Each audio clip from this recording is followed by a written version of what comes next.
Kita semua diajari logika sederhana tentang mengelola keuangan. Jangan belanja lebih besar dari pendapatan. Jika kurang, Anda harus memotong pengeluaran. Jika terpaksa, Anda berutang, tapi itu berbahaya. Logika ini begitu intuitif, begitu mendarah daging, sampai-sampai kita menerapkannya pada sebuah entitas yang sama sekali berbeda, negara. Dari logika rumah tangga inilah lahir sebuah premis yang nyaris tak pernah dipertanyakan, bahwa pengelola anggaran negara hanya punya 3 pilihan. 3 pilihan ini terdengar bertanggung jawab, 3 pilihan ini mendominasi wacana kebijakan. Tapi bagaimana jika saya katakan bahwa ketiganya adalah kekeliruan kategori? Sebuah kategori mistake yang ketika diterapkan pada negara berdaulat moneter justru menghancurkan kemakmuran rakyat. Mari kita mulai dengan satu pembedaan fundamental. Anda, saya, perusahaan, dan pemerintah daerah adalah pengguna mata uang. Kita harus mendapatkan rupiah sebelum membelanjakannya. Tapi negara berdaulat adalah penerbit mata uang. Rupiah tidak jatuh dari langit. Rupiah adalah kreasinya. Inilah titik tolak yang mengubah segalanya. Ini adalah urutan yang kita semua yakini. Kumpulkan dulu, baru belanja. Celengan pajak harus penuh sebelum pemerintah membangun sekolah. Tapi mari kita lacak uang itu dalam sistem perbankan modern. Saya akan tunjukkan urutannya justru terbalik. Ketika Kementerian Keuangan membayar kontraktor membangun jembatan senilai 100 triliun rupiah, apa yang sebenarnya terjadi? Bank Indonesia mendebit rekening pemerintah dan mengkredit rekening bank si kontraktor.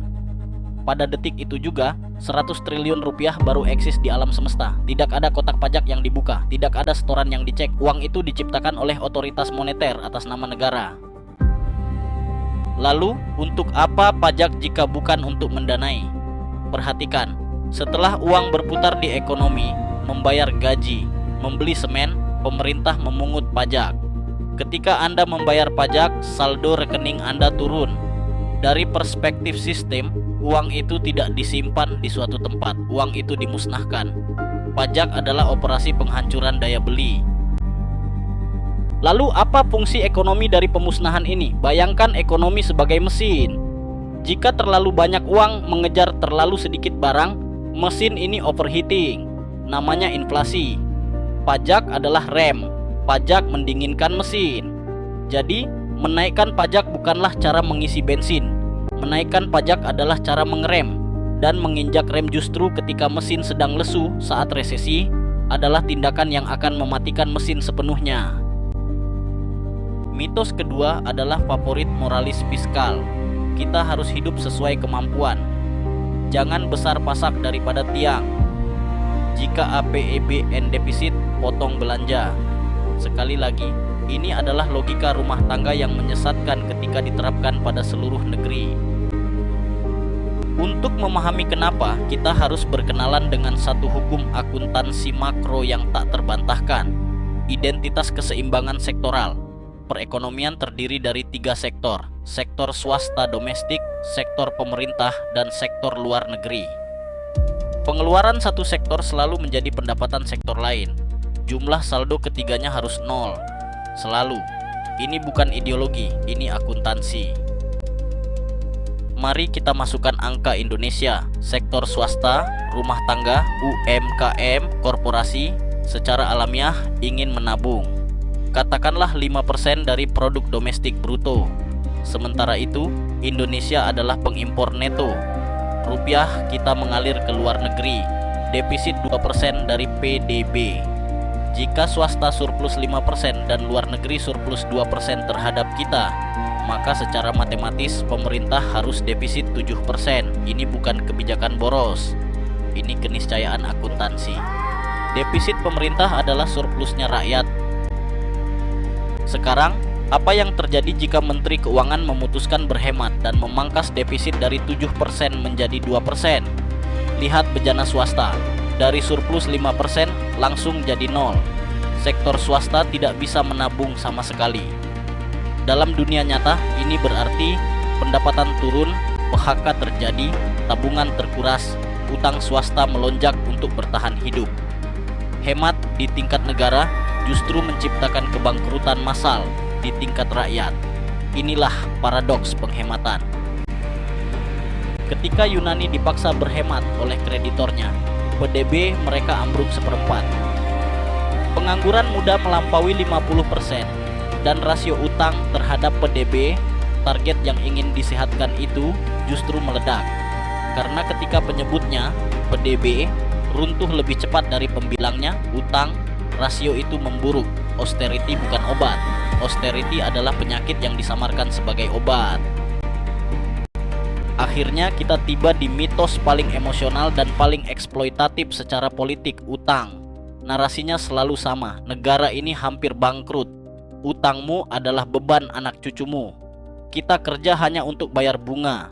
Grafik utang yang naik dijadikan bukti, seolah-olah itu adalah vonis. Sekali lagi, mari kita lihat apa yang sebenarnya terjadi secara operasional.